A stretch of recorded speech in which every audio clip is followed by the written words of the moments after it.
വഴുതന നട്ടിട്ട് 4 മാസമായി. 10 തവണ വിളവെടുത്തു. ഏക്കറിന് 5 ലിറ്റർ എന്ന തോതിൽ അഭിമാൻ പ്രയോഗിച്ച് 4 ഏക്കറിൽ 20 ലിറ്റർ വെള്ളത്തിൽ കലർത്തി.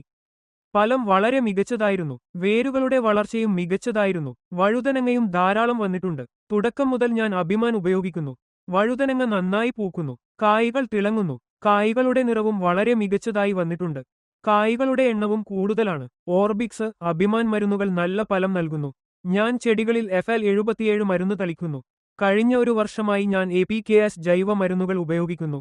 ഫലങ്ങൾ നല്ലതാണ്. ഇത് വളരെ നല്ലതാണ്. ഹലോ, എന്റെ പേര് കനകരാജ്. ഞാൻ തിരുപ്പൂർ ജില്ലയിൽ നിന്നാണ് സംസാരിക്കുന്നത്. ഏകദേശം 10 വർഷമായി ഞാൻ കൃഷി ചെയ്യുന്നു. ഞാൻ പ്രധാനമായും തണ്ണിമത്തൻ വളർത്താറുണ്ടായിരുന്നു. ഇപ്പോൾ ഞാൻ ഒരു ബദൽ വിളയായി വഴുതന കൃഷി ചെയ്യുന്നു. ഞങ്ങൾ ഇപ്പോൾ 2 മാസമായി കായ്കൾ വിളവെടുക്കുന്നു. ഞാൻ 4 ഏക്കറിൽ വഴുതന നട്ടു. വഴുതന നട്ടിട്ട് 4 മാസമായി.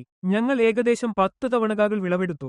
കായ്കൾ വളരെ നല്ലതാണ്. അവ തിളക്കമുള്ളതാണ്. പൂക്കളും തളിരുകളും എല്ലാം നല്ലതാണ്. 4 ദിവസത്തിലൊരിക്കലെങ്കിലും ഏക്കറിൽ നിന്ന് 1.5 ടൺ കായ്കൾ ഞങ്ങൾ വിളവെടുക്കുന്നു.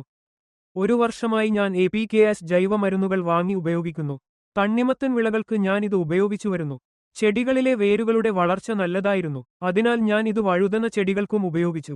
ഇതും നല്ല ഫലം നൽകി. വേരുകളുടെ വളർച്ച മികച്ചതാണ്. വഴുതനങ്ങയും സമൃദ്ധമായി ലഭ്യമാണ്. തുടക്കം മുതൽ ഞാൻ അഭിമാൻ ഉപയോഗിക്കുന്നു. 4 ഏക്കറിൽ ഞങ്ങൾ വഴുതന വിളകൾ വളർത്തിയിട്ടുണ്ട്. ഏക്കറിന് 5 ലിറ്റർ എന്ന തോതിൽ 20 ലിറ്റർ വെള്ളത്തിൽ കലർത്തി 4 ഏക്കറിന് അഭിമാൻ മരുന്ന് പ്രയോഗിച്ചു.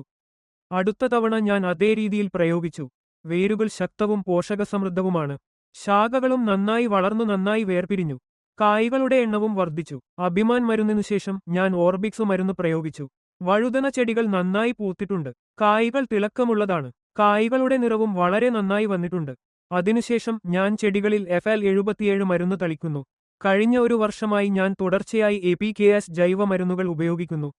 നല്ല ഫലങ്ങൾ ഞാൻ കാണുന്നു. ഇത് വളരെ നല്ലതാണ്. നന്ദി.